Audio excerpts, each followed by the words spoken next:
Hello, hello. Hello, can I get your attention?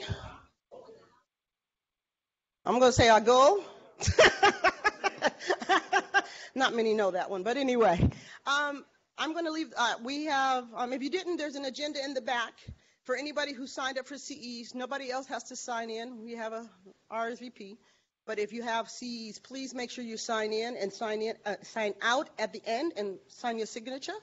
As I said, there's a program in the back, so we're going to follow through, but I'm about to put the floor over to ABSW, who has a small presentation, and then we will be moving into our presentation. So the Association of Black Social Work Students have a small presentation. So come on up, Vivian, I believe it's you.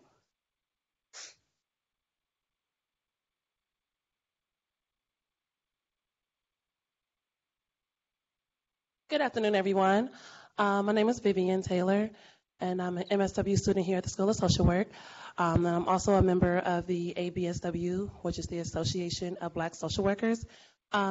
Today, we just felt that it was very important to take a moment to recognize the efforts of the School of Social Worker for doing such a great job during Seed Week orientation and having a tough and honest conversation on white supremacy, to the great efforts of our DEI office, and encouraging us as a student body to be champions of anti-racism as well as anti-oppression. So with that in mind, the Association of Black Social Workers and the new leaders in African-centered social work scholars program would like to gift our dean, the DECA, 2 banners and a plaque that upholds our values as a school, which reads, "We do not support white supremacists on campus. Black Lives Matter," and our plaque that states, "As the School of Social Work, we believe that Black Lives Matters, women's rights matters. No human is illegal. Love is love. Environmental justice is social justice. Community is everything.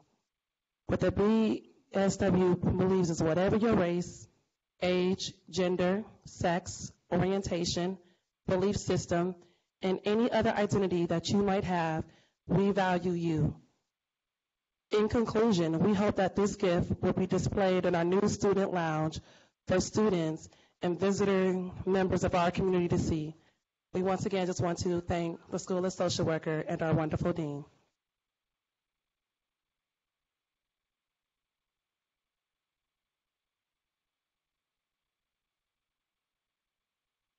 I said, "Dean, you don't stand up, it's about you." Oh.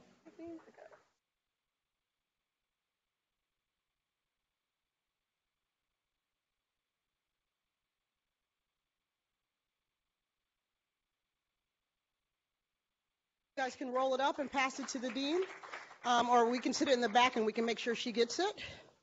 I do want to move on, so we want to give time to move through our agenda. As I said, if you haven't picked one up, our program is in the back.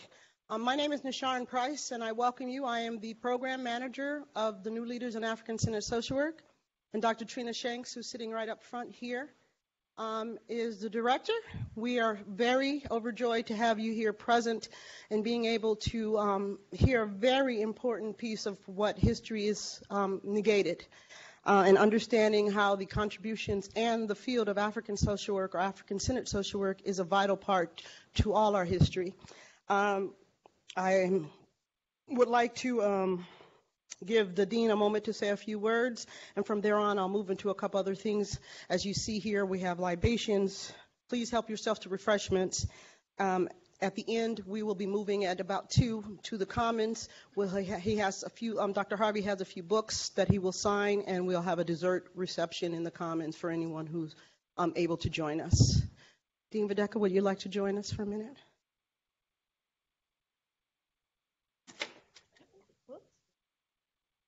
Thank you so much, Nisharan.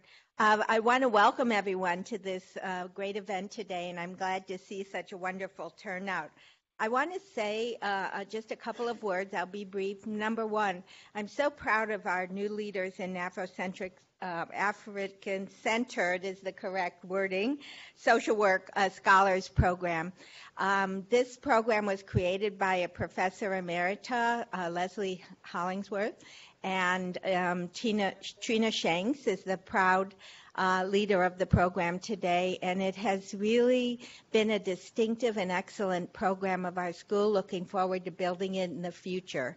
And Nishorn, of course, is the backbone of the program, making it all come together.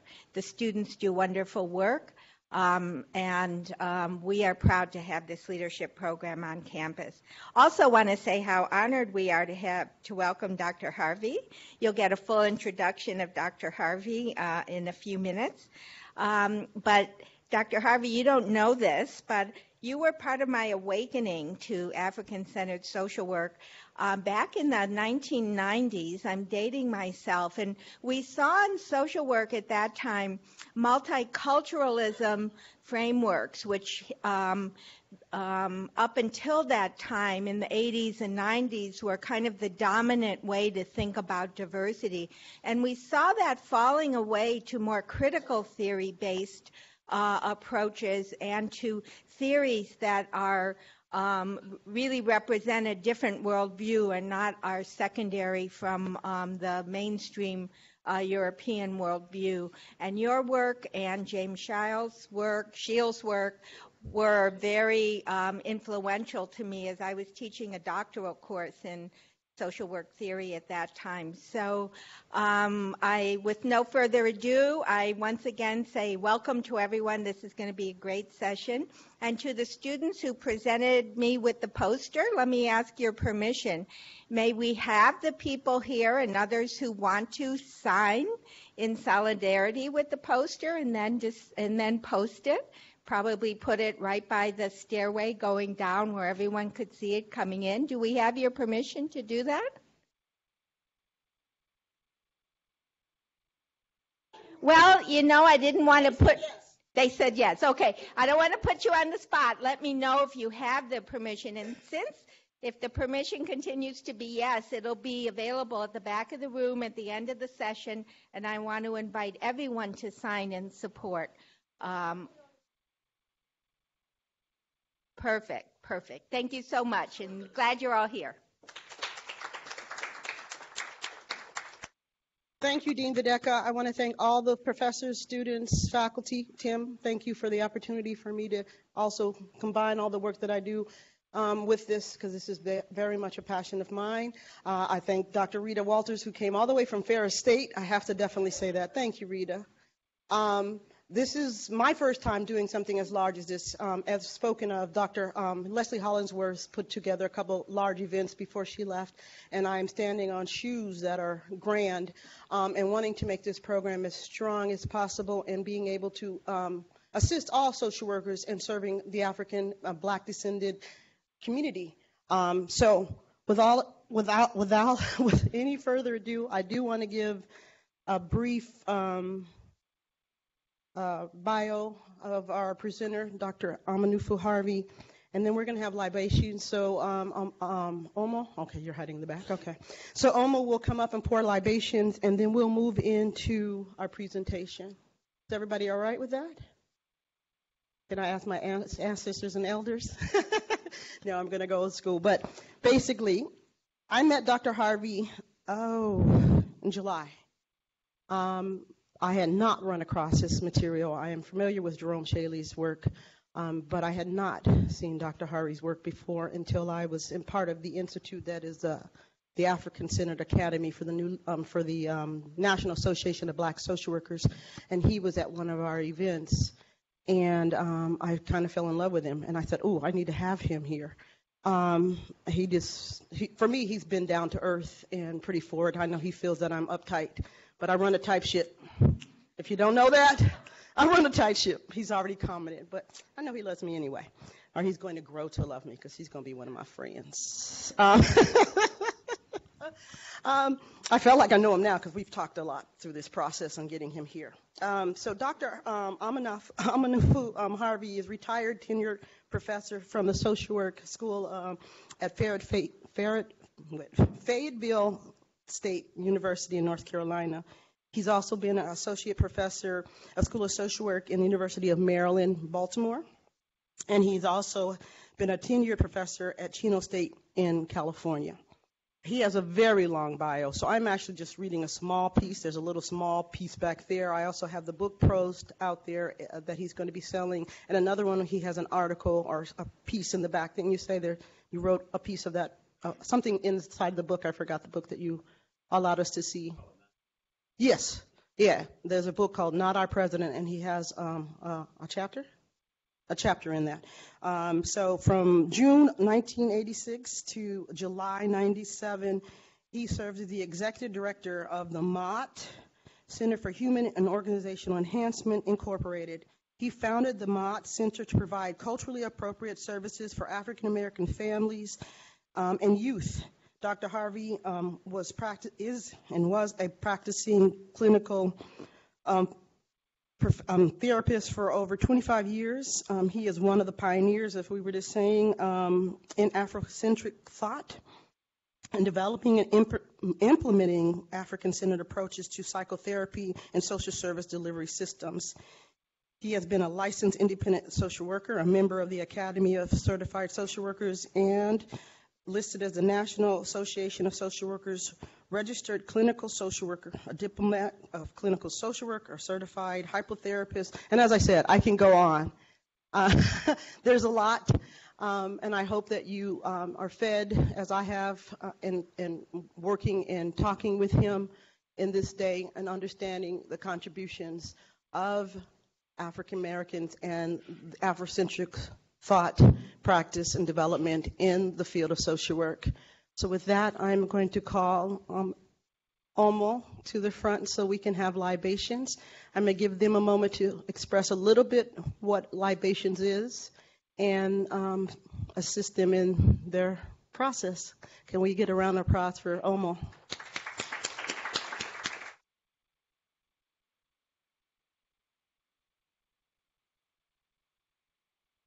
Peace, family. How is everybody doing? That's good. That's good. So, as Nishoran said, I'm going to be here doing libations, but just to tell y'all a little bit about libations, just for those who've never done them before, it is an Afro-centered approach or African tradition that many Africans do in different parts of the world. That's basically about paying homage to our ancestors, calling up our ancestors in spaces when we feel like we want them to be present with us in those spaces. It's always done or usually done with some type of liquid, water, sometimes alcohol if we in different settings in the hood, you know. But we have always practiced to pour libations for those that have passed on before us, to pay respect for those people. And usually when we do it here and when we do it usually in this space, we call our ancestors' names, call our elders' names who mean something to us, so they don't even have to necessarily be our direct ancestors, but they could be people like Bob Marley or anybody who has influenced or inspired you in some type of way. And then after we call their names, we will say Ashe. And Ashe means, and so it will be, is very similar to saying amen. It's a way for you to stick power in the words that you're saying. So when I do libations, I always like to pray first because I'm a big prayer, and it's a universal prayer that I like to do. So before we even start, I'm going to just go into prayer, and then we can do the libations after that. Feel free that when we go into that portion and we start calling out names of our ancestors or people who mean something to us, feel free to shout out people who mean something to you. This is something that is open to everyone. It's not just African people. It's people of all heritage, all cultures can call on their ancestors to be in this room, to be in any space with you as you move forward. Okay? Cool. All right, so just gonna pray. All right, God, Most High, Creator, Allah, Olodumare, all names that we know, the spiritual Most High being as, all those energies, positive energies that are guiding us in our journeys every single day of our lives that we may know of and even those that we may not know of. Thank you for life. Thank you for this day. Thank you for all the many blessings you have bestowed upon us, our families, and all of our loved ones. May you continue to protect us and guide us in our journeys as we move forward. May you continue to help us to fill our destinies. May you continue to bring us power and strength and knowledge and all the things that we need to carry on as social workers, as individuals, as everything that it is that we want to be in this life. May you protect us, guide us, give us all the wisdom and knowledge that you have. May you be with us in this space right now as we share our knowledge, as we share our energies with one another. May you just create an environment of peace, love, happiness, and all positive energies and community. May this community be built, and may we be better after we leave here than when we came. Ashe. Okay, so now we're going to do libation.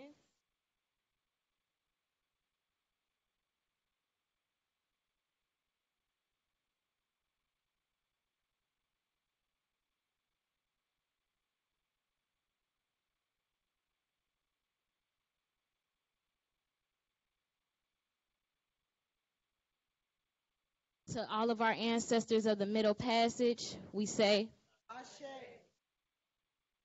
to all of our ancestors who passed after the Middle Passage over here and in every diasporic land that there is, we say, to my auntie Burnett Shantae, I say,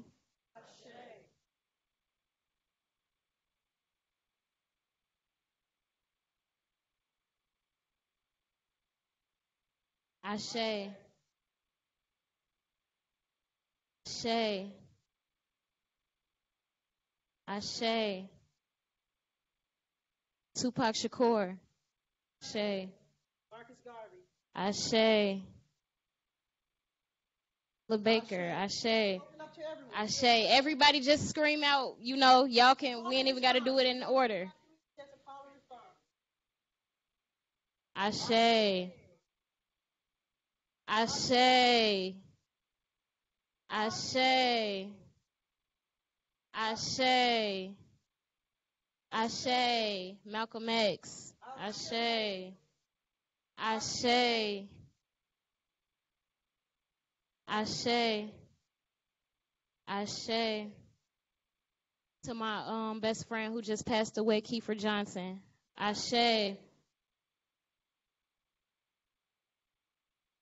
Ashe. To all of those that we didn't think of in this moment, we say, Ashe. To all of those watching that for us and we don't even know it, we say, Ashe. Thank y'all. Ashe.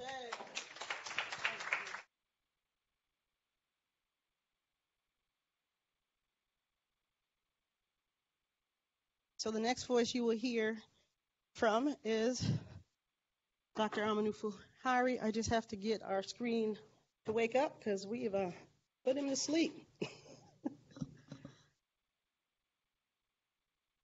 All right, Doctor, I'm getting your slides, and it's all yours. We just need to push that button on your.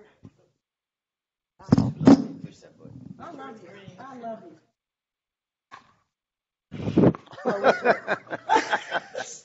All right. Thank you. Oh, that's right. I have this on. Yeah, it's your choice. Can you hear me? Can you? We might have to move it up just a little bit. Can folks hear him? Say something. Something. Okay. I've been doing this for a long time, and every time somebody asks me, because I'm really a trainer, But once I get started, I'll be all right. I want to thank Dr. Shanks, and I want to thank Ms. Price, and I want to thank this Black Scholars Program for inviting me here. I'm also impressed. I want to talk to the dean for a minute, and there are not many schools. First of all, you rank #1 in the country for a while. I only went to, I taught at number 17, to about 7 up or 17 at the University of Maryland. I'm also impressed. I understand that you're beginning to start some community engagement track. Yes. That's impressive because social work used to have a track in community development, community organized, whatever you want to call it. And I think we lost something because now everybody wants to come in and be a therapist.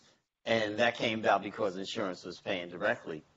But when I look at the needs of the community, and there are jobs in there, unions like job social workers who've been trained in community development.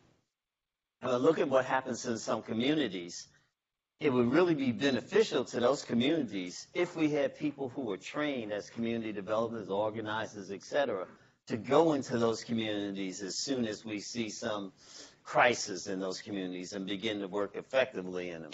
I did a little work in that area at one time. So I want to commend you on that. And I want to commend you on accepting this whole concept of Afro-centric thought and practice, et cetera. You know, sometimes it's looked on pejoratively. So part of, to have this program really is a very progressive way of dealing.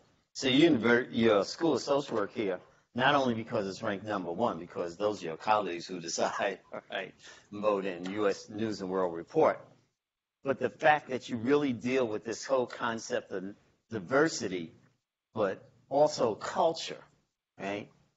And I don't deal a lot with racism. I deal with culture because that underpins this whole concept of racism. All right.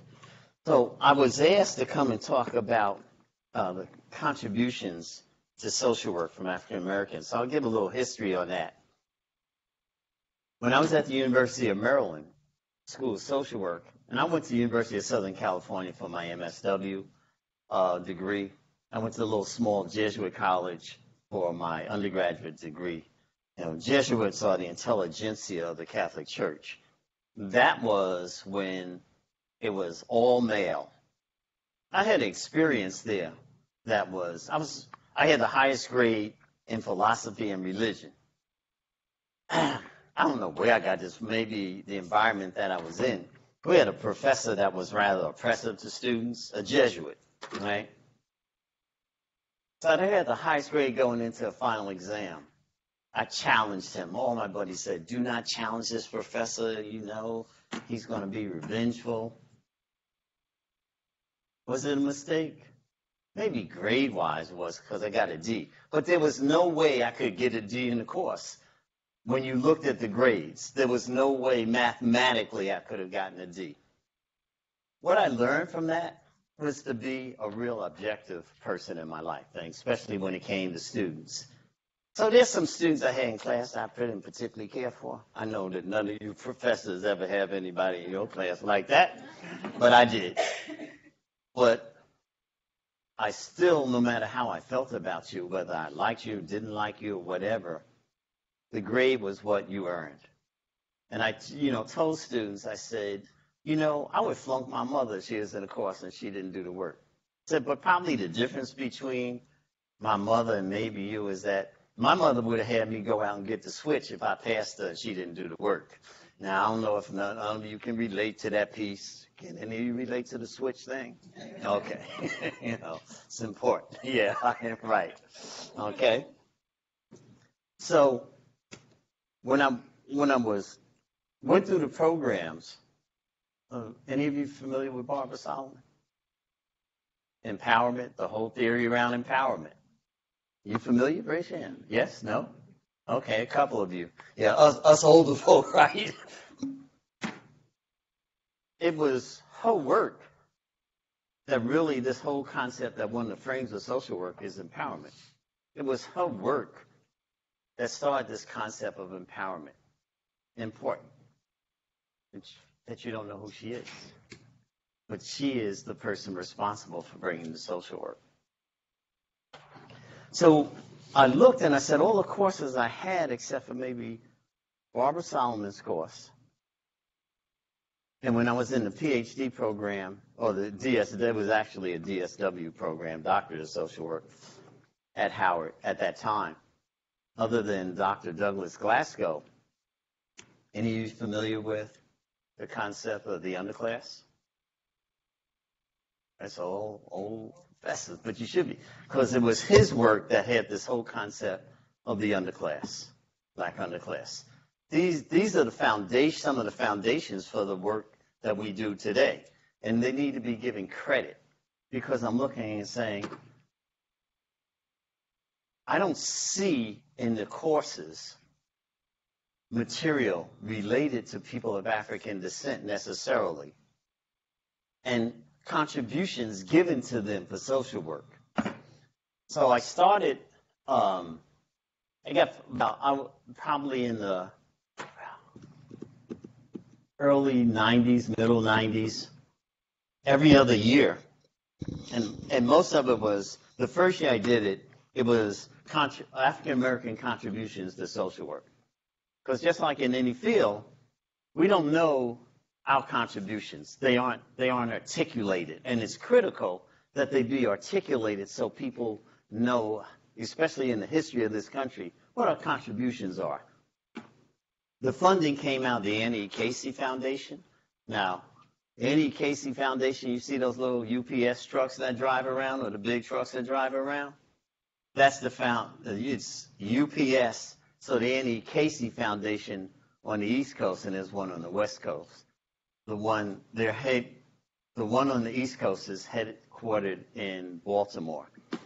After the first year, because the first year I'm hustling money, try to get it everywhere I can. And we had the first conference in a church that was part of the Underground Railroad in Baltimore. Then I met somebody that worked for the Casey Foundation, and their responsibility was this whole Baltimore area.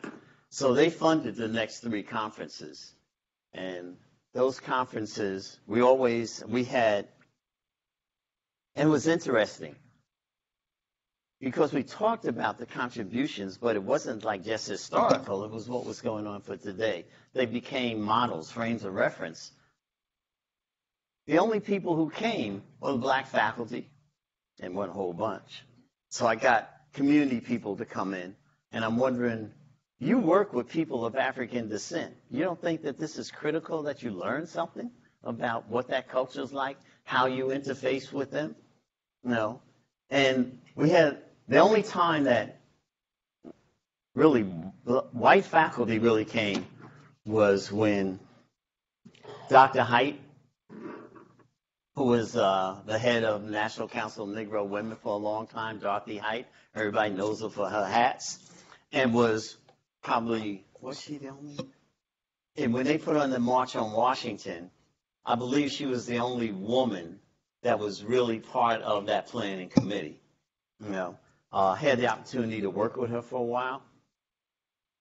So my point being is, those pieces were important, but for some reason, non-African Americans seem to think they were only for African Americans. But at this point, we need to be inclusive, and being inclusive means that we need to include some of the works of people, especially the classical works, the works that set the foundation for a lot of what we do in social work, right? So that's a nice model. That's a nice model I have, and Ms. Price and I were talking about maybe being able to replicate that. She'd be able to replicate that model, right? So I begin to look at this whole piece when can I have a copy of the book, please? There's one right up. There's one right there. It ran away. Oh, no, I just... All right. You pay for this? I got to pay the publisher, okay? So why did I put this together? I put it together. There are a number of reasons that I put it together.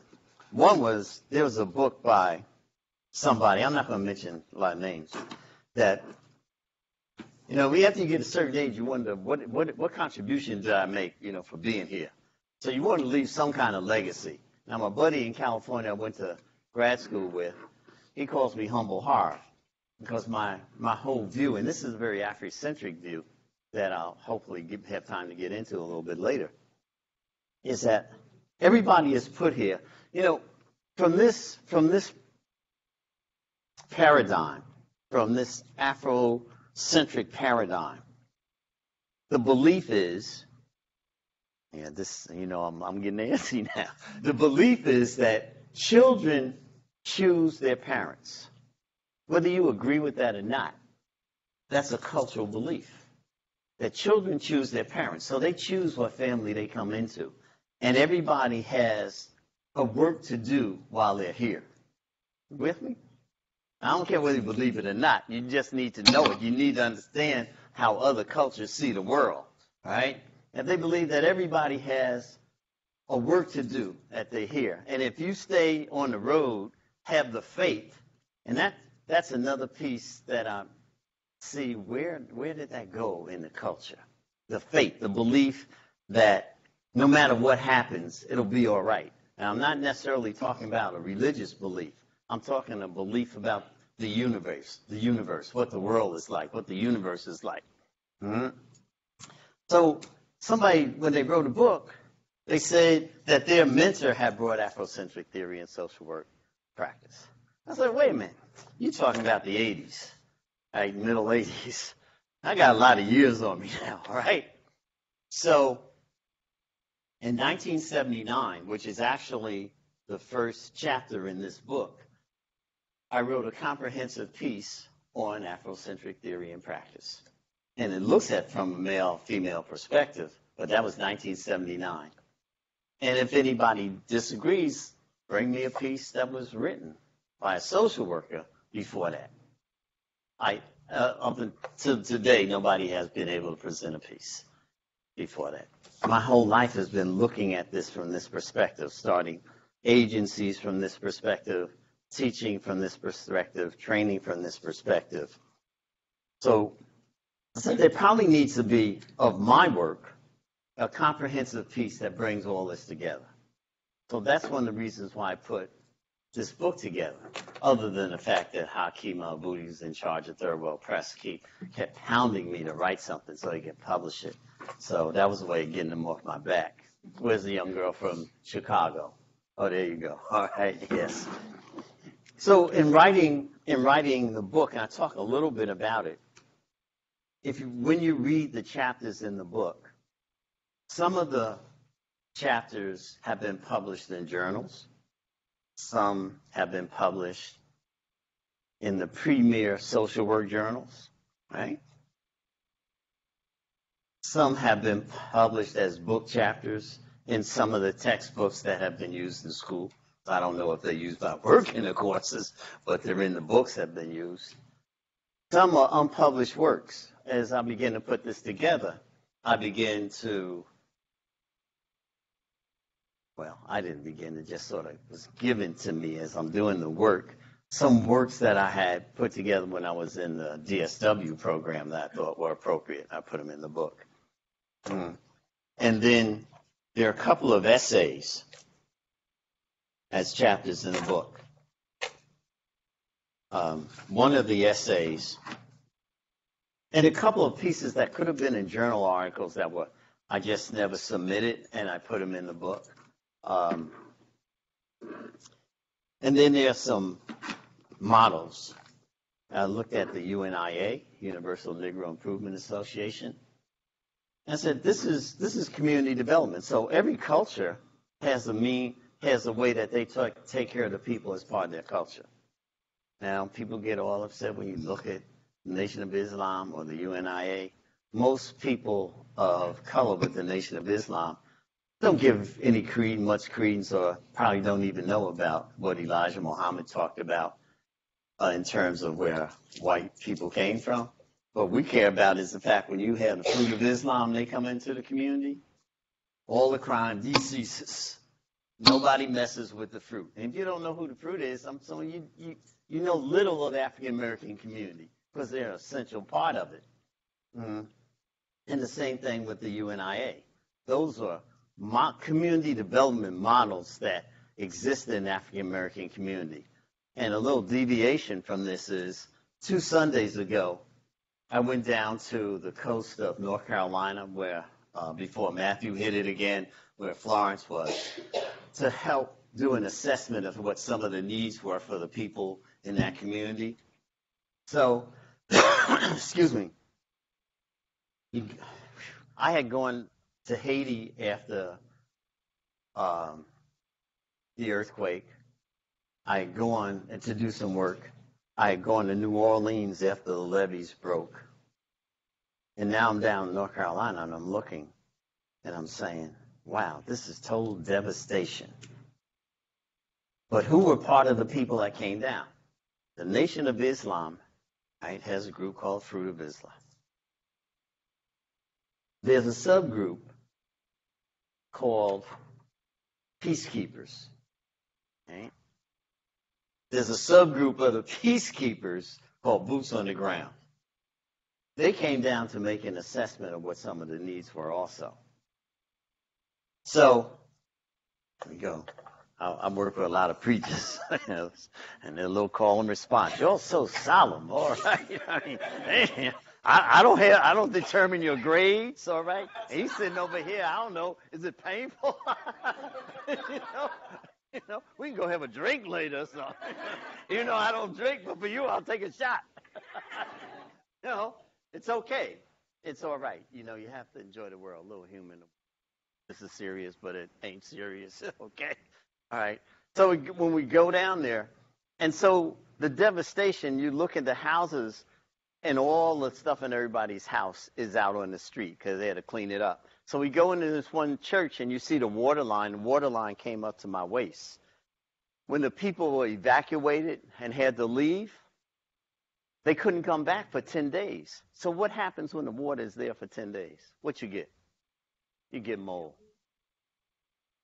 So there's one case that we always like to highlight, which is sort of representative of this area called the Haiti community. We think it was named, just like in Durham, named after Haiti, but we're not sure. Can't find any evidence.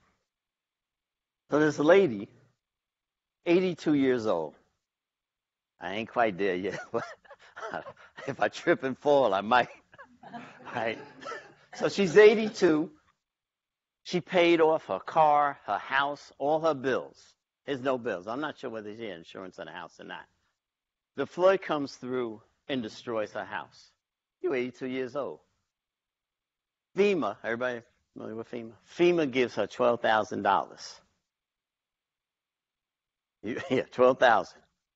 So FEMA has this where if FEMA only gives you a slight amount, you can apply for a small business loan at maybe 2.5%. You're 82 years old. Now you got a loan that you have to pay interest on. And the paradox on this is, you're not 82 though. Almost, okay. We could also have a drink.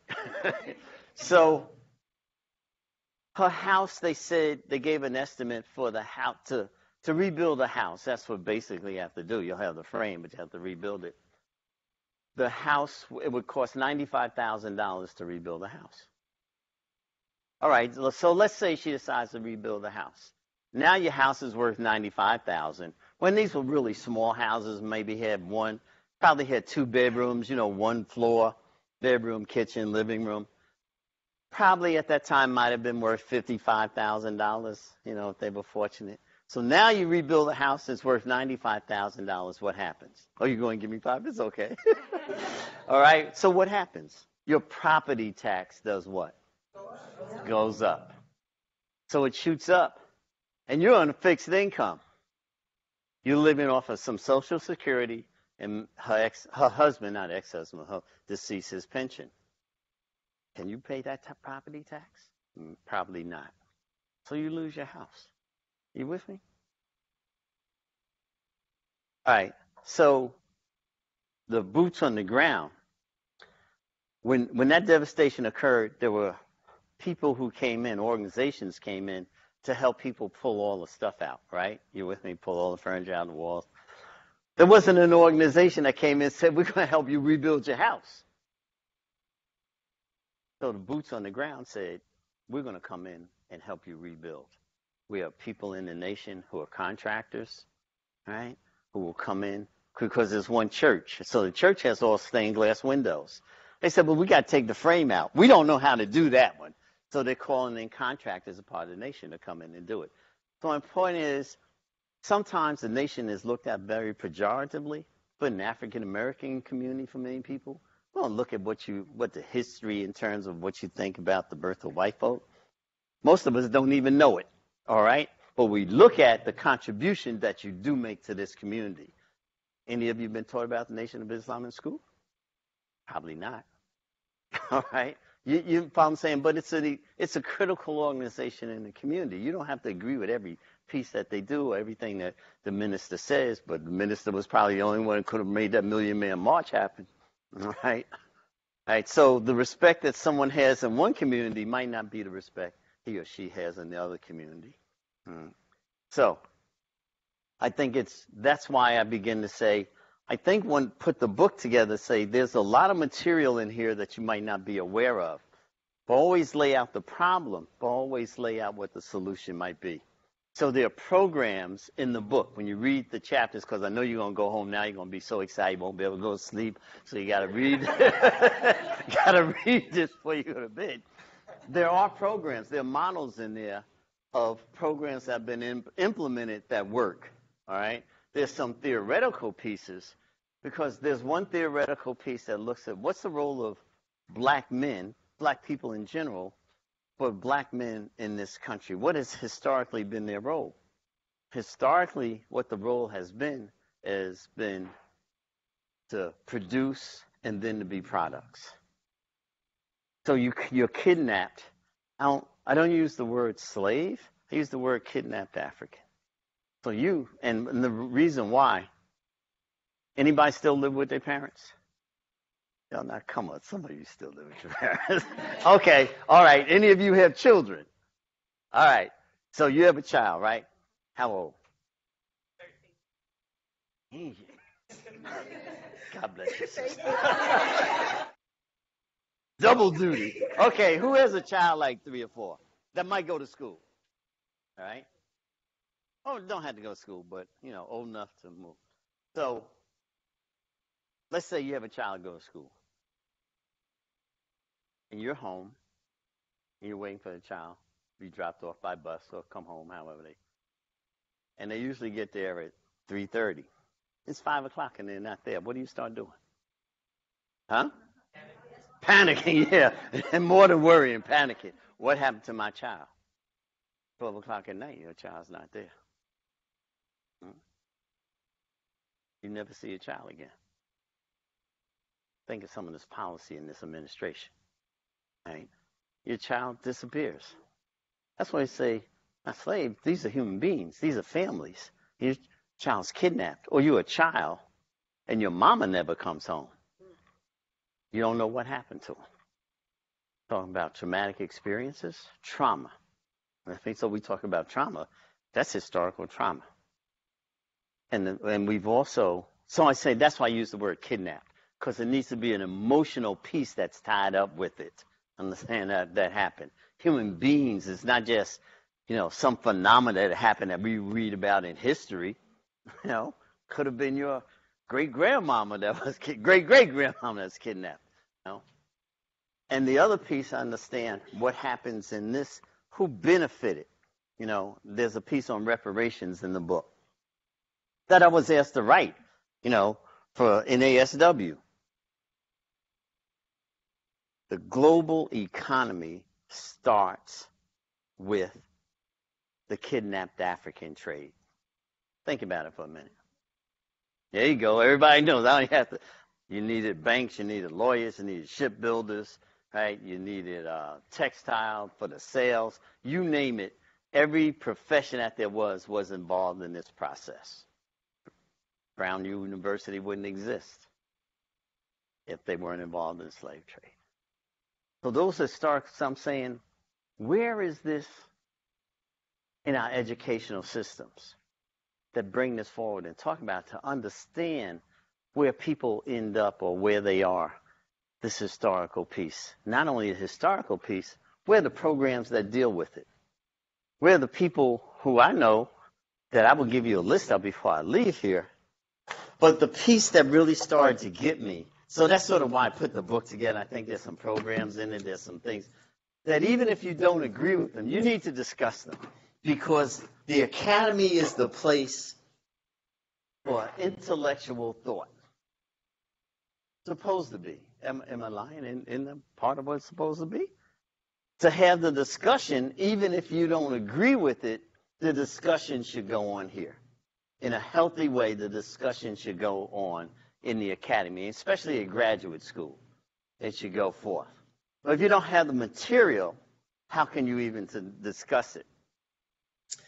Then I begin to say, okay, I'm looking at this whole phenomena of two cultures, two philosophies.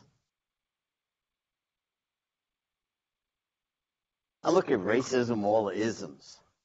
I said, okay, I look at racism, I look at this whole fear of women and other cultures. I'm looking at this administration.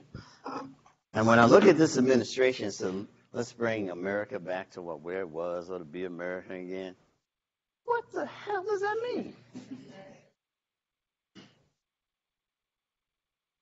So it brought to mind, when I was at the University of Maryland, there was a course on theory.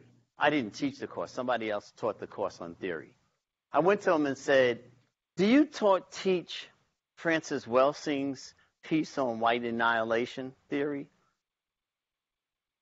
He was familiar with it. He said, no, I don't teach it because it's not universal. I'm saying, wait a minute. 3/4 of the world, that's 75%, I know, a little bit of math. 3/4 of the world's population of people of color. And that 3/4 of the world has suffered probably the most oppression based upon, if you want to go into color theory. So it is universal. So you're not going to teach this even if you yourself don't believe in it? And when you look at this administration, you can see this administration saying, let's bring America back to be America, is the fear of white annihilation. Genetically, don't tell your boyfriend or your husband, but if you and I have sex, the child going to have some color. Because black gene is the most powerful gene.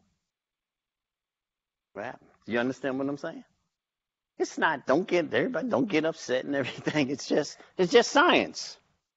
So the fear that white supremacists have is that, damn, I'm going to have this little child of color. What the hell am I going to do with it? Do it what everybody else does. You raise it and love it, all right? Or the child. But that fear there, that I'll no longer be able to control and rule. Okay? But even if you don't believe in that theory, it should be out there. You should have that discussion because the academy is the place you're supposed to have it. Now, Francis has made a transition about 2 years ago. So that really said to me, why isn't this material taught? And then when I look at some of the isms, I begin to look at racism. Say, is it racism? What drives these isms? There we go. And let's see if that's it. Nope. Oop.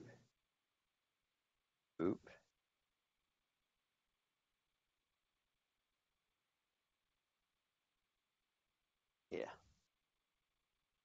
Begin to really get into the heart of this. I think even if there was no racism, okay, let me tell a little story. I like telling stories. I have a daughter, my youngest daughter, who's your complexion, right? How y'all do that? Well, it's easy. But I can't explain to you if you don't know how. Now you're in trouble. Y'all didn't get that. Okay. Right. So when she's coming out of elementary school, child says to me, I want to go to a private high school, one of those away schools, it costs you $50,000 a year for high school. So we apply. And many of them she was accepted into, and they're giving her, at that time, they were probably most of them were somewhere around $40,000 a year. But we're getting about 3/4 or more of the tuition they're offering. I said, why do they want to offer her? And these are elitists, in private high schools. These are high schools that the people who rule the world send their children to. You know what I'm saying? Who come out and they're not in that top 1%, but they're in that management class that's making $500,000 a year that really begin to rule the economy of the world. Of course. Why wouldn't they want her? was she looks like some of the places that they want to get into or are into. And it is not about the coloration. It is about the philosophy and the worldview you hold. So if she's goes and works for Exxon, it doesn't matter what color she is, as long as you're doing what Exxon wants you to do. And you're probably more acceptable in the places, like she's pretty fluent in Spanish, right? She goes to the DR. Hey, the child has an accent just like she's Dominican, right? So they don't know where she came from. But you probably what becomes more acceptable and easily acceptable because she looks like she could be Dominican. She speaks Spanish like Dominicans and has an accent like them. All right, you with me? You understand what I'm saying? Oh, so the real thing is it's about the philosophical and worldview that you hold.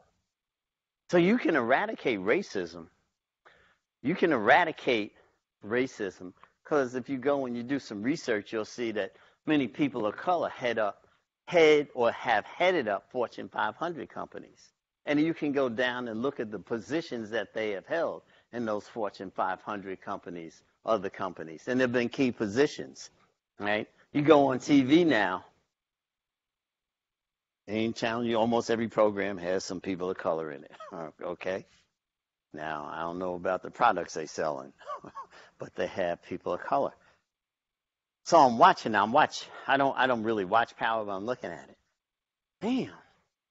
That's probably, the orientation to it is people beating people up and struggling around power. Who's going to control? With me, who's going to control? It is not about sharing. It isn't about, you understand where I'm going with this now? It's not about how you benefit the community in terms of it. It is about still doing the same thing that this culture has done all over the world for all these years.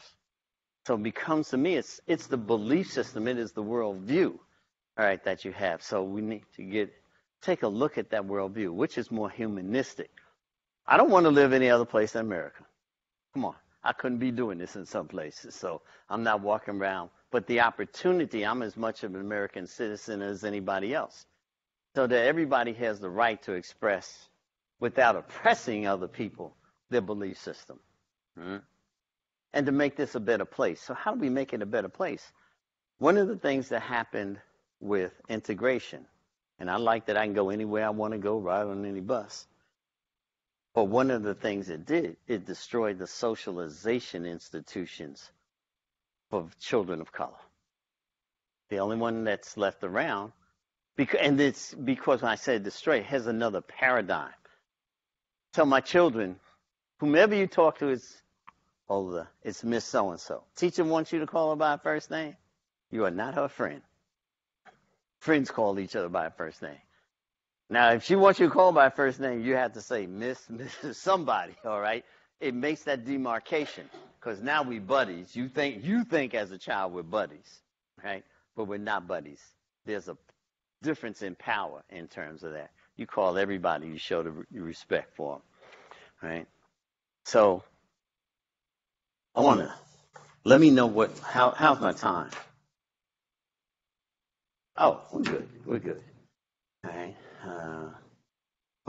The first thing I begin to do, I want to make a distinction between a black perspective and Afrocentric perspective.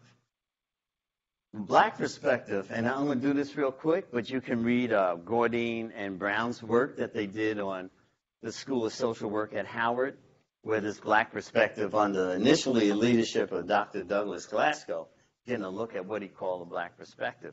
It's pretty much an integrative perspective.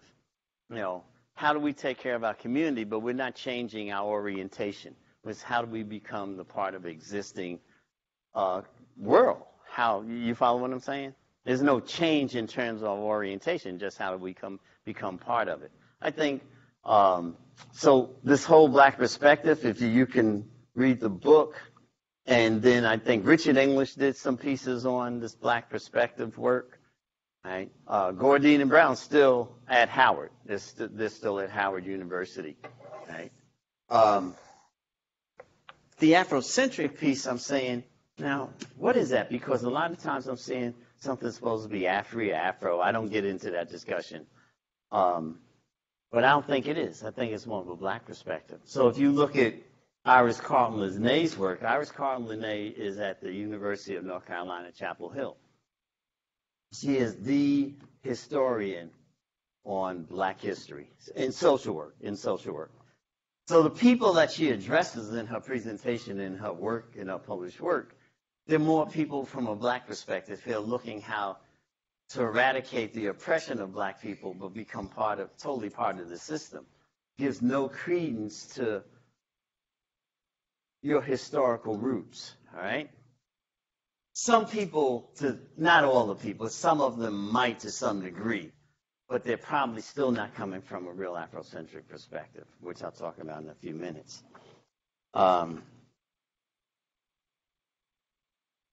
So I said, well, what is this? People talk about it and say they are, but what are the standards for it? Well, let's begin to explore that piece. So, but first I want to go back and I need to take a look at, let's do some, well, all right, when you look at the culture, it's a very, let's see where we are. Nope. You just bear with me here.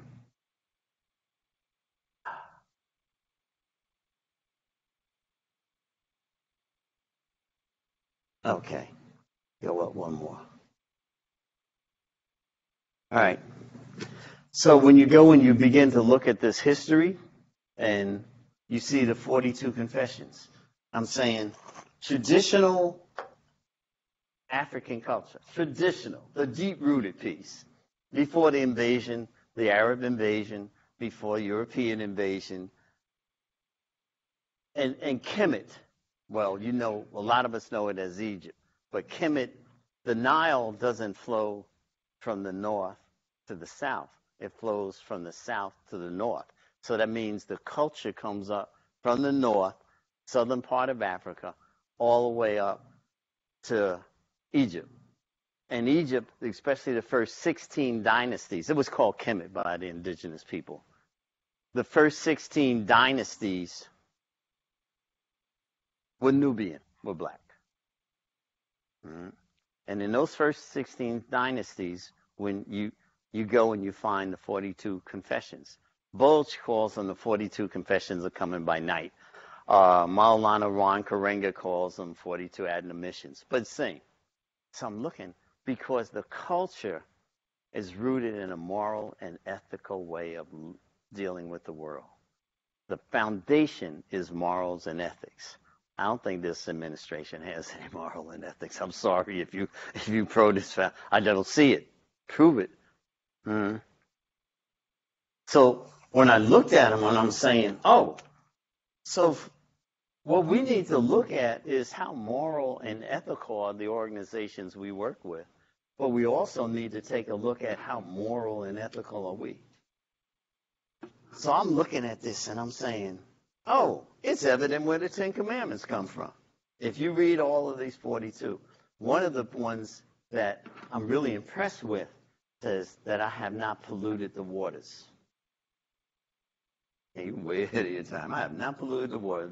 That means that there's a relationship between me as this person and my culture and the environment. There's no separation between these two phenomena. With me? So I know environmental racism. I worked with the people who came up with that term, the Commission for Racial Justice. But that affects everybody. So I know black folk be saying, there's too much going on. I can't deal with that. Well, damn it, your ass is right here. And the water, you drink the water, okay? You live in it. So because we live in a world that is interconnected and interdependent. You with me? That is, you can argue against it, but it is what it is. So anything, and I say, if you're going to do the work, clinical work, and you just got to stay with me as I move around all the time, not physically, but also in my thought. If you're going to do the clinical work, you can't work just with the individual and tell them, okay, now we're going to help you with individual decision making. So whatever decision you make, you have any children? Affects your children. Whatever decision you make affects your children, affects your aunts, your uncles, financially, emotionally, whatever. I have a daughter. I got 3 daughters.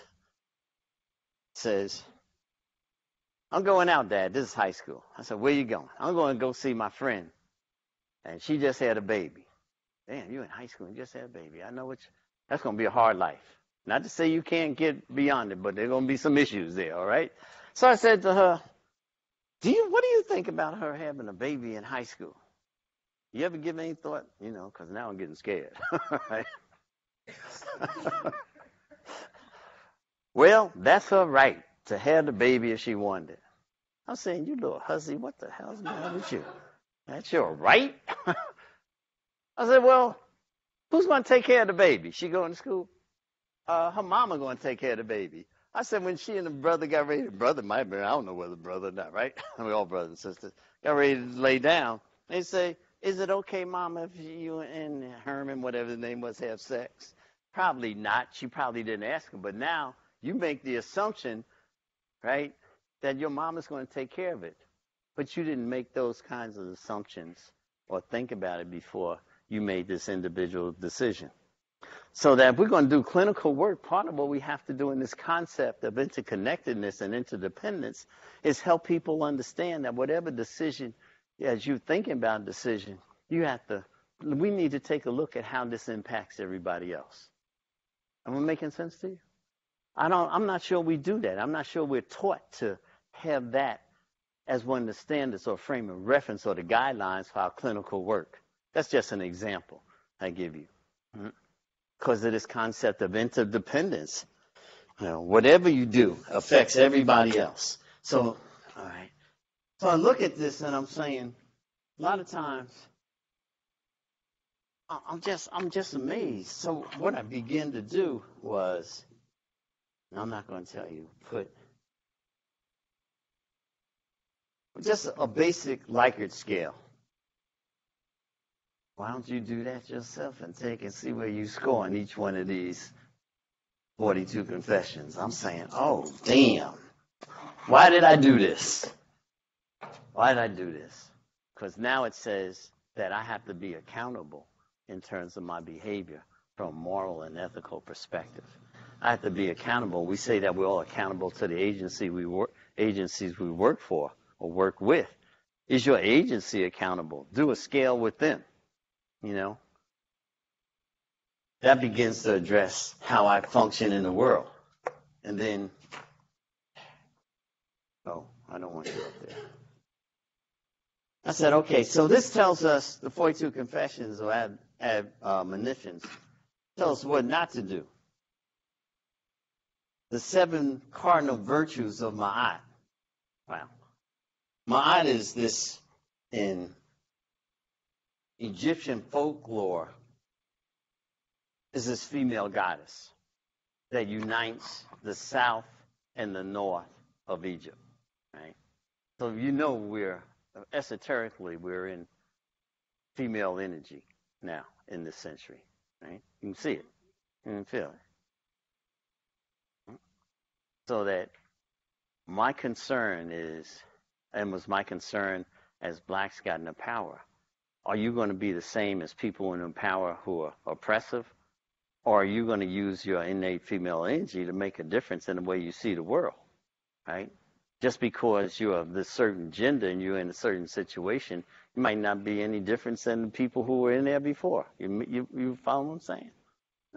That's why Hillary didn't get voted in.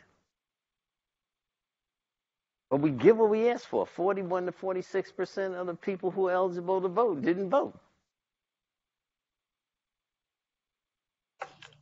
Little asides, that's all. So, MAAT, 7. MAAT stands for these 7 virtues: order, justice, truth. I really like truth because I decided I am never, ever going to lie again. Because I can't remember what I said 2 days before. And the older I get, the worse it gets. So I figure you just say the truth. You don't have to worry. And the truth is the truth is the truth. And the truth is the truth, even if a liar says it. So the truth, and then justice. How fair are you with people? I keep remembering I look at justice, that professor that I got that D from. And I'm saying, no way mathematically, I would never, ever do that to a student again or to anybody else. The piece that drives you to be fair, to be just. And what's the order in your life?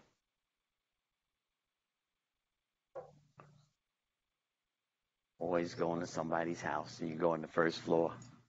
And if the living room is all messed up, don't go to the bedroom, because you know that's really messed up, which means that there's probably a lot of disorder in your head. You follow? Order is so important.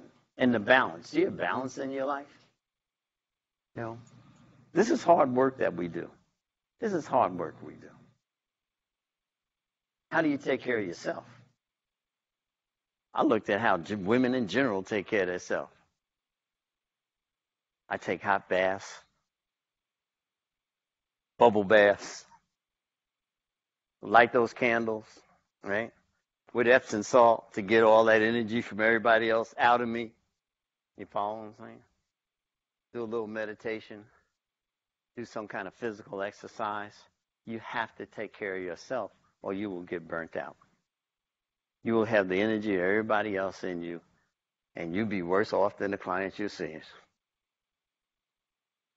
So think about where's the balance in your life. So when I come home, my house is reflective of who I am. And you need to have friends who are going to be your friends even when you all disagree. You understand what I'm saying? That we're still going to be friends. We can disagree. I have a friend who'll do anything for people, really, but believes in capital punishment. I don't believe in capital punishment. I'm not saying let somebody out, like Richard Pryor said after he visited in prison. Some people just need to be in there, all right? Okay? Right? But I don't think that anybody has a right to take anybody else's life. So he said, well, I believe in capital punishment. They just to kill people. I said, what about people where, and they find out DNA testing, you know, that they're innocent. And he's really a church person, right? Really a church person. So then I said, let me lay some statistics on him, right? Knowing that statistics don't change people's minds necessarily. But I'm going to lay some statistics on you. I said, do you know the states that don't have capital punishment? Because he believed capital punishment would stop people from committing, you know, certain crimes. The states that have capital punishment have more murders than the states that don't have capital punishment, right? So I'm laying all these statistics on him. He said, I still believe in capital punishment. I said, Till his wife started laying some stuff on him. And he said, well, you know, Aminifu, I'm sort of coming around to change my mind. But it was helpful to understand that people get grounded in their belief systems. And so the cognitive stuff doesn't necessarily change people. It's the emotional piece. And then it goes to the cognitive, but we think it's cognitive. So I'm looking at cognitive behavioral therapy, right? Yes. CBT. People tell me, yeah, I practice CBT. I'm in discussion, but you don't know the techniques. How you practice it? How do you go about helping people change their belief system? What about the internal dialogue? Are you dealing with that? So I'm saying, you know it, but you don't know it, all right? But the other piece is, where's that? It should be CBET, emotional. If you want to hit people and help them change, it has to be emotional. Has to be the piece of how does it come here? Then it goes to here. Mm-hmm. So I'm beginning to say, okay, all right, you got all this, and this begins to lay a foundation for this moral and ethical piece that we look at in terms of traditional African culture. So some of the standards, these are some of the standards that have to have something to do with shaping this piece on morality and ethics. But I want to go back here. Yes.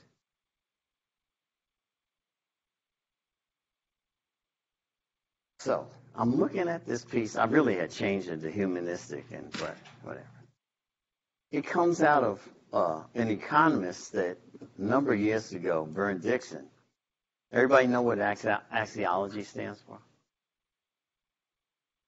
Yeah, but look it up. You've got cell phones with you right now. Yeah, Google axiology. You know? Yeah. And then you go home and whomever's there, you say, well, axiologically, and they, you have big words and they think that they don't mind paying for your education because you learn something. Right? But value. What's the value? And when I look at this, and I'm looking, and, people are going to get all upset. What's human nature relationships? It is man to object. What does that mean? It means the mastery over nature with a focus on individualism. So help me here now. The highest, self-actualization. Is that Erickson? Maslow. Yes, Maslow. Thank you very much. I'm glad somebody got that. So Maslow says on his, we want a hierarchy of values? Yes. Self-actualization. That focuses just on me. I believe in self-actualization, but I think the highest value in terms of self-actualization is me in relationship to community. You with me? How my self-actualization helps other people, other communities. Other than that, it's just me. It just focuses on, once again, the I, the individual. We don't live in a world that is just I. But I go back to my daughter and says, oh, she had the right to make the decision she wanted. I'm saying she had the right to make an individual decision that affects her mama. Not only who's going to take care of the baby, but who's going to buy the diapers, who's going to buy the baby food. So financially also it affects it. All right, this whole piece on interconnectedness. And that's why I say you can eradicate the racism, but if you don't eradicate the philosophical belief system, and I'm not going to go into, but you look at historically, certain religions, the early Protestant Revolution with John Calvin, Calvin begins to say, believes in predestination, if I'm not mistaken here. If I'm wrong, correct me, but you better have your stuff. It says that before, and this is early Calvinistic religion. This is not present. Now, in the Protestant Revolution, that there's a chosen few. Because there's only a little room in heaven. Now check this out. This is a wild thought, all right? But hell has a lot of space. I mean, you go Google it, okay? If you believe everything that you can Google is true, Google it. So Calvin's saying you are the predestined because God, before you're even born, has determined whether you will be in this limited heaven space or go to hell, in which there's a lot of space. So the question was, well, how will I know if I'm part of the chosen few?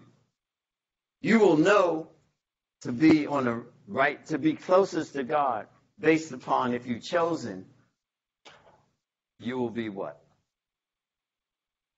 You'll be wealthy.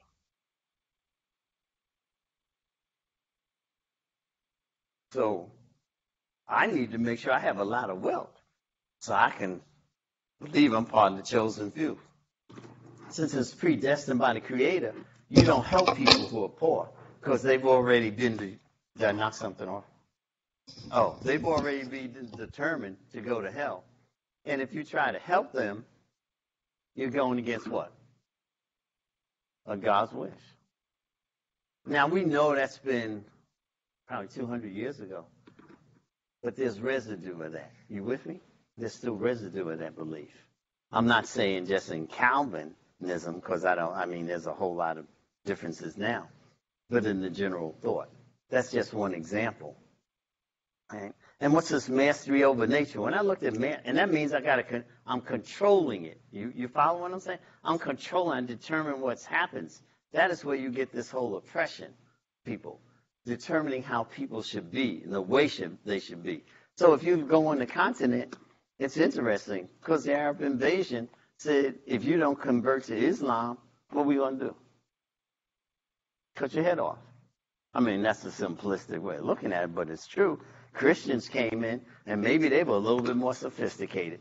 They did what we did to Native Americans here. We're going to say, oh, your belief system in these Orishas, foreign libation, that's a savage way of thinking. You must believe in this Christ figure. I'm not knocking it because I think Christ was the first social worker. Think about it. Christ hung out with all the marginal people, right? Didn't hang out with the wealthy. Christ was hanging out, laying hands on people and changing the whole, because Christ is poor, right? He is born under the Roman oppression. You follow me? On the Roman oppression. Paul comes along. I had this debate with a friend of mine. I said, when you read Paul in the Bible, Paul's interesting, because Paul was Saul before. Paul was accepted by the Romans because he spoke Greek, and he belonged to sort of a high-class elitist sect, Jews. When you read Paul, it's very different in terms of his discourse than what a lot of the other disciples are. So Paul's sort of like, okay, you read them, come to your own conclusion.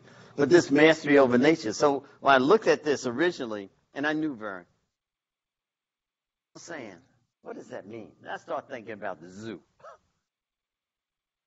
Why are you thinking about the zoo? Because at that time, the zoos have gotten better. They've really made effort to have animals in their natural environments, right? But at that time, they were wondering why these pandas had not given birth to children. I always thought about, well, what you need to do, go back to your house, get a picture window, put your bed in there, and you and your partner begin to have sex. And people walking around, looking. Pandas probably saying, first of all, you don't have the smell that turns me on.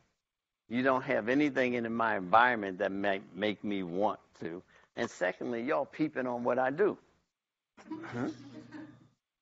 So the piece when the control, if I have a certain belief that people should be this certain way, that's where the oppression comes in. So you can eradicate racism and all the other isms, but if people still hold this belief system, all you're going to do is select people that you think you can train to have your belief system or have your belief system, because we know many people, and I just take the black community, have gone into office, but they know different from the people who were there before. All right? You with me? And so it's this deep-rooted piece that has to change. This piece has to change. Oops, what happened here? All right, somebody come help me. Oh, it's up there. How come it's not on my screen? Did I need to? Wake up. Oh, it needs to wake up? Yeah, it's up there. Just fell asleep on you, that's all. Okay, wake up. Oh, thank you very much for magic hand. So what's this here? Okay. So here, what we have over here, and I don't want to juxtapose cultures, but sometimes you do. It's person to person. Now, I went to an all-white elementary school, and I had hair then, so I couldn't pass, right? I mean, coloration is important in the world, Saying I'm colorblind. How can you be colorblind? You deny my whole history and who I am when you say you're colorblind, all right? So my friend, Francis Bacon, not that Francis Bacon, I'm not that old, okay? One day we decide to walk from that Catholic school to my house for lunch, about 10 or 15-minute walk. So I lived in predominantly African-American community, what we call Negro community then, okay? And we're walking, on a block, and it's one of the main streets, right? And at that time, everybody's out before they got these cell phones and stay in their house in order, from was it Hub or something like that for food? You don't have to go out your house. All you need is one of these little pieces here. Grubhub, yeah, right. You know it from there. You can do everything here. So we're walking, and I'm going, hey, how you doing? He said, damn, you know all these people? I said, I don't know any of these people. He said, but you're nodding at them, you're saying hello. Yeah, that's what we do. It reaffirms your existence. You with me? It's that communal piece that reaffirms your existence. So I go to the University of Maryland. I said, damn, people don't speak. Say, you don't like me? You don't know me. So I decide one day I'm going to sit down next to the guard and watch everybody come in, students and faculty. Some of them spoke to the guard, some of them spoke to each other. Then during the day, I noticed when they would see each other, that was it. One time did it. Right? In this culture, person to person, because it reaffirms the existence, it's communal. Right? Every time you see each other, you at least nod. But we're losing that. People are losing that because it reaffirms your human existence when I acknowledge you. The worst thing you can do is to ignore somebody. That's the worst thing you can do. Right? So I'm saying, damn. So then, a lot of professors were Jewish. A lot of the students were female Jewish students. I said, damn. They act like they know more than I do. So we have a faculty meeting. So I think it's directed at me. You with me? I'm just looking at cultures. So the faculty, who are a large percentage of Jewish, said, them little smart-ass little Jewish princesses. So if some of you Jewish, I'm sorry. I said, well, she said, they think they know everything. I said, oh, it's not me. It has something to do with the culture that they're in. Right? You with me? So that's why I'm saying everything, you have to understand cultures. I didn't say that. The faculty who were Jewish said that. All right? So it said, oh, okay, that's all right now. I don't have to internalize this piece. But I'm saying that sometimes what we think is racism is a difference in the way cultures deal with each other. It doesn't say necessarily one culture. Well, maybe it does say one culture is more humanistic than other cultures. So this piece with harmony with nature, an example, who's the peanut man? Where's your history? George Washington Carver. So they asked George Washington Carver, how'd you figure out all these things to make from a peanut? Anybody have any idea what George Washington Carver said? He talked to the plants, and he said the plants told me. I don't know. And now if you go into therapy and say that, you're hallucinating. All right. But George Washington Carver said, no, I have this relationship with the plants. And I know what he meant. I used to work with leather. And the leather would guide me in terms of what kind of bag I make. If you're an artist, and you sculpture, it's sort of, I won't say guides you because it's not going to tell you in terms of what we think about telling you, but it guides you in what you do. So yes, that relationship with nature, and if you're grounded in the spiritual way of life, through meditation, through respect for other people, et cetera, everything flows. I don't even know if I can articulate this. It's like,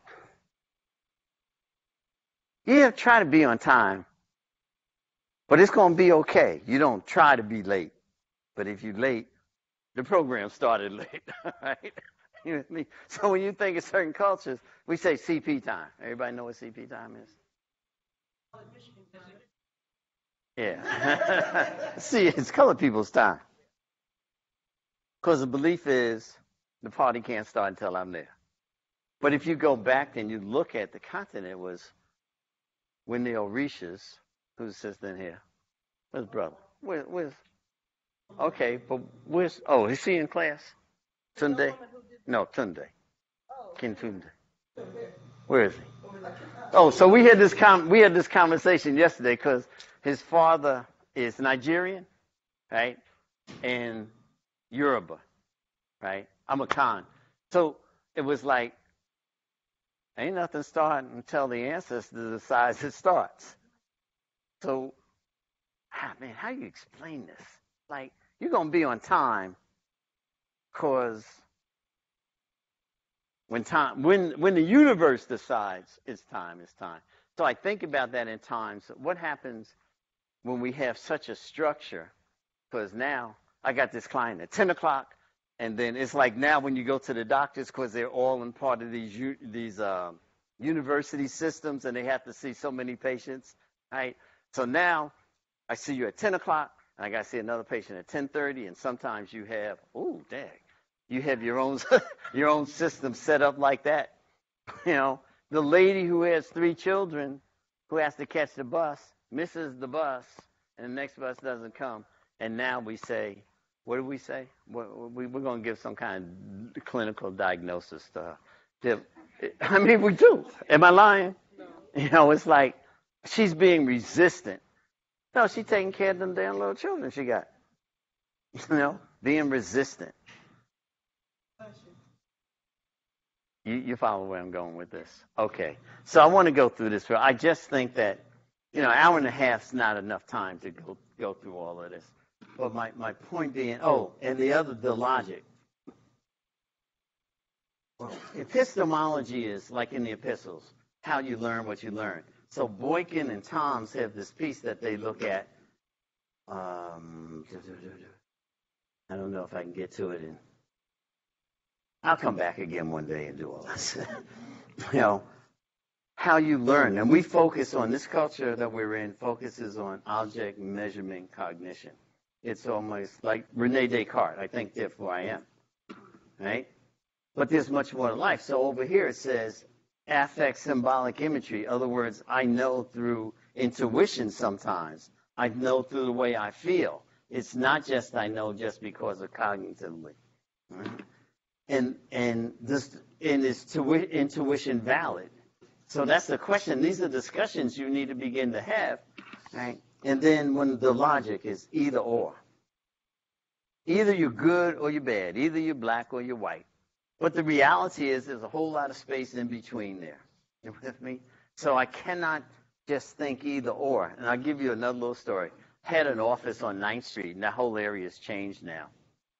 Right next door was this old house, and this old black man in the evenings, he'd be selling pints of liquor. I thought he was an entrepreneur. Really? Because all liquor stores are closed by then. Right? He got a little hustle making money. Right? If he gets caught, he goes to jail because they say it's illegal. But also, during the day, after about 3 o'clock, here he is with a lot of children on his porch. Now, what's the first thing you might think of? You know he's selling this liquor. Come on now. Yeah, I'm shaking head. What is it? Huh? Selling to the children. Might be selling to the children. What else? Getting them to sell for him. Huh? Getting them to sell. Getting them to sell him. And we're thinking of all the illegal stuff, right? So, having established a relationship with him, I said, you have all these children here after school. What are you doing? He said, I want you to listen to these tapes that I'm going to be listening to. Martin Luther King tapes, Malcolm X tapes. So he had an after-school program going for the community. And he did it. I listened to the tapes. I saw the children. But the first thing we would either, this is what we have been trained to do. Either he's a criminal or he ain't. If he's a criminal, he can't be doing good. But there's this multi-piece about human beings are.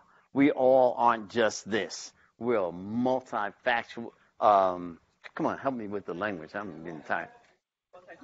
Yeah, thank you very much. Multifaceted. So I say when you're doing your work, don't think either or.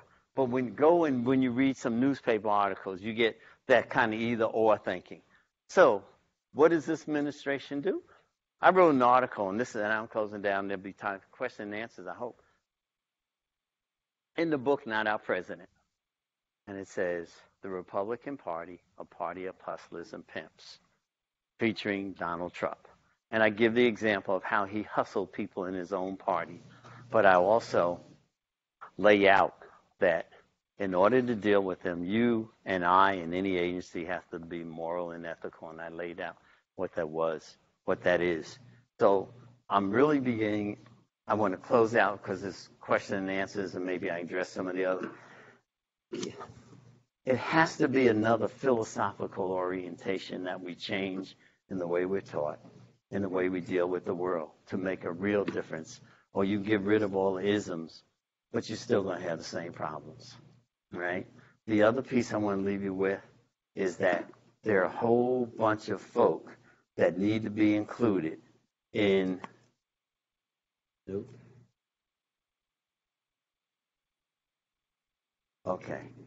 in the course material that you're doing. Okay. In the course material, Richard King does his whole piece. When you read the first article I have in it, it talks about melanin. Richard was a friend of mine, he's a psychiatrist, he's deceased now. Richard would say when I go stay with Richard, I need you to read this scientific work. I said, I don't know anything about biology other than what I had, in high school. No. So Richard's work on melanin, which is a precursor to DNA, is more than just skin color. Where's his work included? Okay. Asante and Afro-centricity, the theory of social change. Right? Barrett, Soul Force. Come on here. So there's a whole list of folks. I'm having problems here with this getting. Did I go up? Okay, don't. Okay, yeah. I'm trying. Oh, but there should be one before that. Yeah. Myers, who's a psychologist, clinical psychologist, wrote a book. These are classical works. Understanding an Afro-centric worldview. Read the introduction to optimal psychology. Is Myers' work included in your coursework so that you have an understanding of a whole different paradigm in looking at the world? Right? And then there's some other books that Karenga's book on, the book of Coming Forth by Day and Night, the Andikra dictionary that looks at a lot of different symbols. I looked at, included some of later on, some of the people that I looked at. And I'll just cite Martin and Martin. Any of you familiar with Martin and Martin? Martin wrote 2 books published by NASW. They're probably 10 years old. One is Social Work and the Black Experience. You there? I mean, even though we look at diversity, but where's the material that we study in our courses? Everybody familiar with Harriet and John McAdoo? Y'all are. I know y'all are. But their work, I mean, their work's classical on black family and black children. And of course, Barbara Solomon. But Hales Benson's work on the learning styles of black children. How do you work with another culture if you don't know this work? And why isn't it's another paradigm, but why is it not included in your coursework? That's what I'm saying. There's a loss if it's not. And it's neglect. Sorry, it's neglect. But I have to learn this work, but it's not the work that you might. Well, it's out there. It is out there. It exists. And I'm saying you have to make an effort to get it included into the coursework. And there's other cultures I've written about. But we cannot be effective in what we do. And last one, scenario, my daughter has gone to social work. I thought she was going to go to law school so I could really retire, right? But the child's in social work. But you can be okay in social work. You might have to work 2 jobs, but that's okay. All my lawyer friends, they go to work at 7 o'clock and stay in there until 9 or 10. So it's just like working 2 jobs anyway. She takes this course in ethics. Because everybody has to keep your license, right? She's getting ready to take her license, takes this course in ethics. And she is really good at what she does. And everybody say, well, she's your daughter. Yeah, that's 25%. The other 75% is her. She is better at a whole lot interacting with people than I am. She is really good at it. And I tell her that. So she's saying, Dad, she comes home with a job and she says,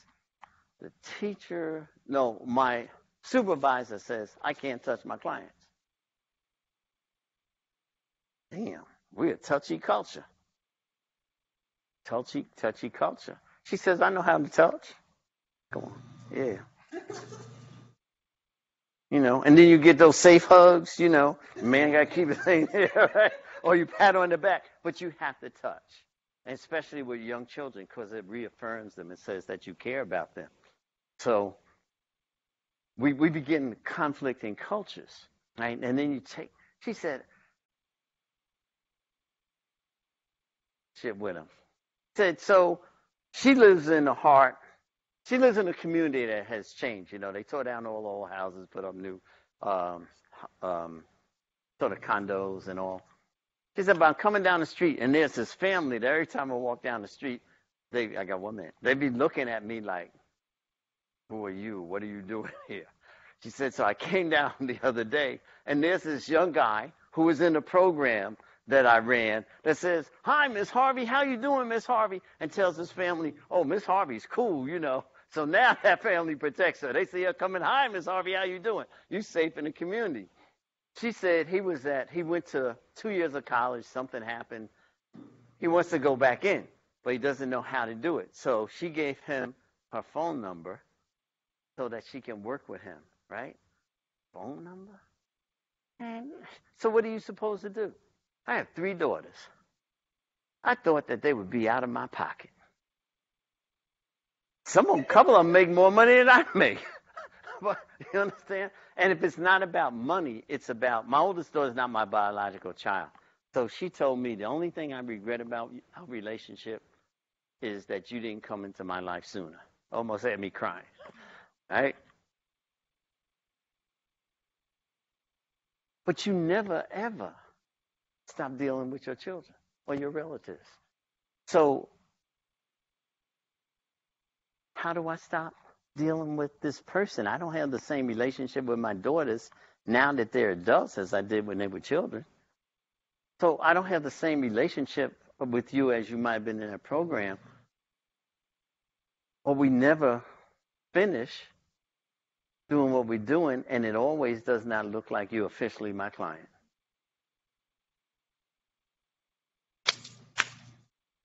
Cultural dissonance, cultures bumping heads. I tell her, do what you need to do. Just don't let nobody know you're doing what you do. But you risk your license. You with me? Yes. Over some cultural differences. Okay, all right. I'm told I have to stop. Your question and answers? Well, I just want to give people opportunity to ask questions. Definitely, we're going to move from here into comments, and we can talk a little bit more in a way. But this is the moment to be able to. I mean, as I said, there's a lot that this gentleman can offer. And like I said, I've sat with him and just became amazed. I don't know why she didn't know my work before. You know, it's published in all the major journals. There was just things that weren't offered in social work. But anyway, question and answer. Anybody? Questions, comments? Stacy? How much money you got? Oh, I have no pity. Yeah, we'll discuss it. We'll work out a way to do something, or maybe even the reference pages. I'll work with Dr. Aminifu. I said maybe we can work together on the reference pages specifically for materials. You'll get something, yes. Come on now, folks. Questions? Yes.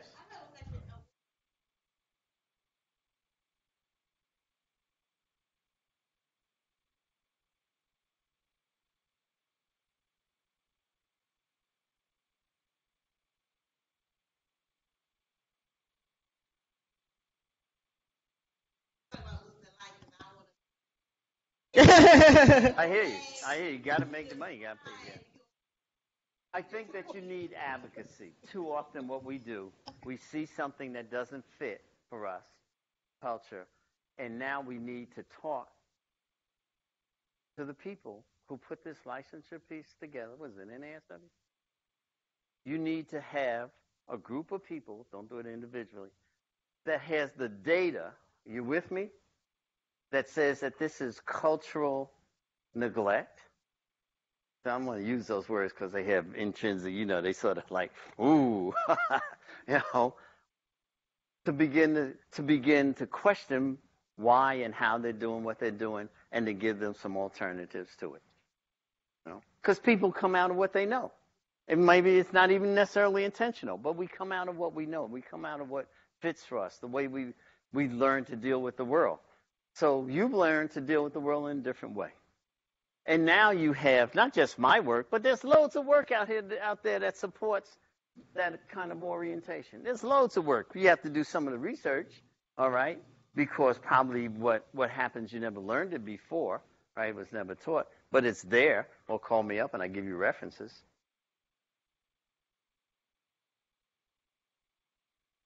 Yes.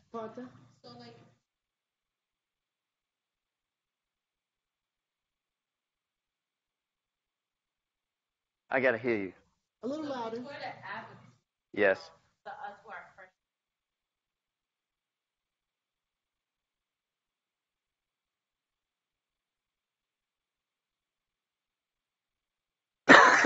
Working at a deaf home. How do you navigate that? Like, these are the code of ethics that I would like to abide to, but these are the code of ethics that my agency is abiding to. Like, what is your suggestion? NABSW has another code of ethics. You also, that you can present to them and juxtapose it. But you also, if you read, why did I put the book together? I put it together because it gives you tools. In this culture, if you're in print, it's valid. I mean, that's the reality. So you can say, you have this position, but I have this position. And if you look, when you look at my writings, I have references out the gazoo. Because now, all you're going to do is have your opinion, I'm going to have mine. You understand what I'm saying? But you cannot say my work is not scholarly or that I didn't do the research. So sometimes you have to take the position.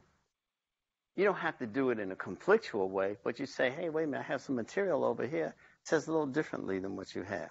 And then you got to look at the data. Look at the data. How effective is some of what's being done? All right? Because here's the researcher over here.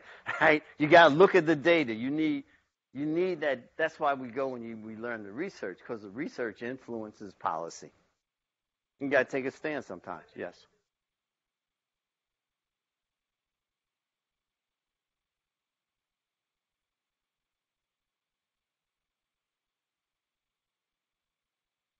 Loads of material.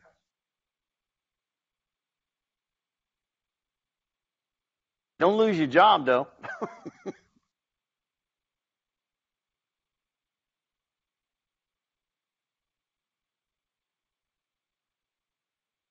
Yeah. Patricia Goodley at Howard University, right, is a policy person. She and, what's King's first name? He was at the, you remember his first name? He was at the University of Boston. Last name is King. Anyway, they wrote a book together on dealing with policy in reference to people of African descent. So, and if you don't remember, just go on Howard University. She's one of the faculty. Call her. You can use my name.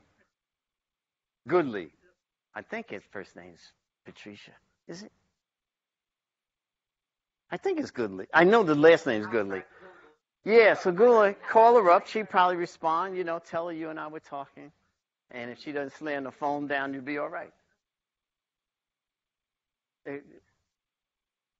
Uh-huh.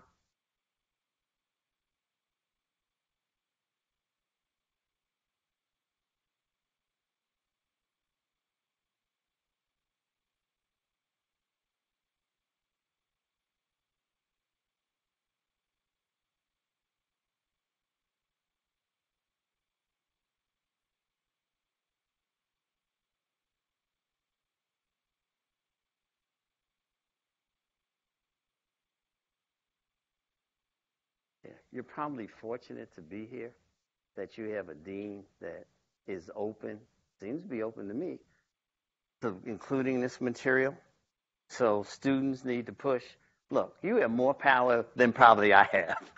You have more power than faculty. Without any students, there ain't no school. Now, don't go in there by yourself. You understand what I'm saying? I mean, that's what the students have lots of power. but you see yourself in an oppressive position probably, and don't individually you probably don't have a lot of power. But as a group, you go in there, about 30 of you. You know what that would do? Economically, 30 students drop out and decide to go to another school. A lot of schools are social work, but you seem to be in a place where the dean and administration is open to looking at this inclusion. All right. So I think, but students have to go there. You cannot rely on somebody else to do your own work.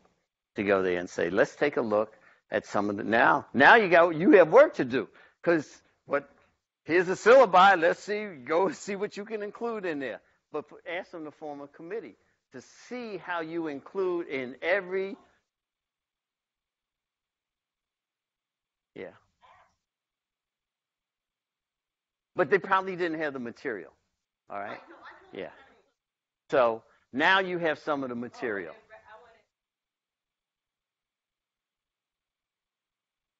Why you want to pull away from students? You want to advocate your power? No. So I'm saying. What I'm saying is that you have a lot of power. Do not expect somebody to do what they haven't done. All right. And I'm not just talking about now. I'm talking about overall. I'm talking about in your whole life. If I haven't done it, what makes you think I don't want to give you the power to do for me, because you're going to do it the way you want to do it? I want you to do it the way I want you to do it. And got some big brothers here too. I mean, you walk into some of the committees. You know what I'm saying? But that's my point. You can't expect faculty, if they haven't done it, to necessarily do it. Doesn't mean that they're opposed. They might have the same education you have. Yeah, due to time, and like I said, we can take this conversation into the comments. I got some dessert for you. We do have a presentation. This is Brandon Savage. This is Akin or Akintunde, who are our leader, two of our leaders, actually graduating from this program. But we do want to give a token of our appreciations to Dr. Harvey for being present. Brandon? Oh, thank you.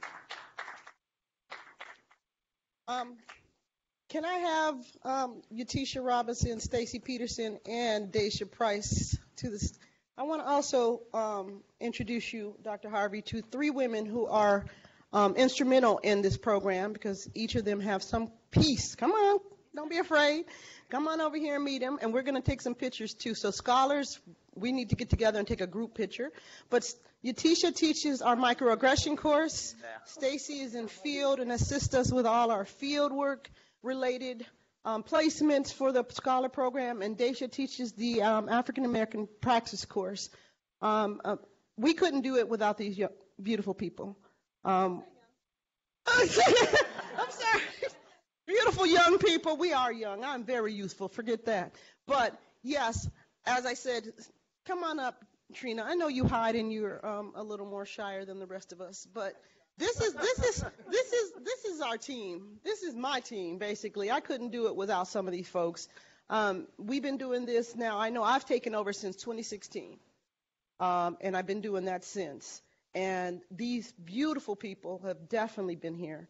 I am very proud and overjoyed for my scholars. So scholars, come on up too, for even having the opportunity for it to fall in my lap and do the work. And I am overjoyed and honored to have you here and to be able to share your wisdom and your expertise. I appreciate the dean. Come on up, Dean Videka, for allowing us to have this venue, this space, and the openness to be able to have the program. When they came in, they actually gave us more money to be able to get more scholars. So, I mean, these are all part of the thing. So we started off with 5 people. So I want you to see the faces of those people. I mean, I would love to, and this is not solely, I mean, the classes are open to anyone. Tell a friend, but definitely, these are the scholars. We have new incoming students, and we have current folks who will be graduating. And these are the leaders and the best that we say around here, but these are also folks who have been very passionate about working with and for and on behalf of African-descended people, Black communities, and they all have their own skills and talents, and I'm very fortunate to work with them. So thank you all for being here. Thank you all for being here.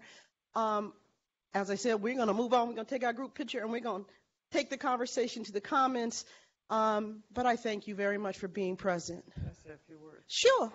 I just want to thank you for inviting me. And I'm so impressed with what you're doing. Always work to do, but I'm so impressed with the program and how you welcome me here. The comment I have is, I first came into social work, the 50% female, 50% males. My suggestion is, because we need males is to go in and start marketing what we do. I think a lot of times males, and I'm glad to see this piece that you're putting together, this track on engagement, and because that's what males look for, to go. And the history of social work is that we had street workers, we had gang workers, and a lot of them most of them were males, because most of the gangs at that time anyway were males. So we have some female gangs. So that's so important.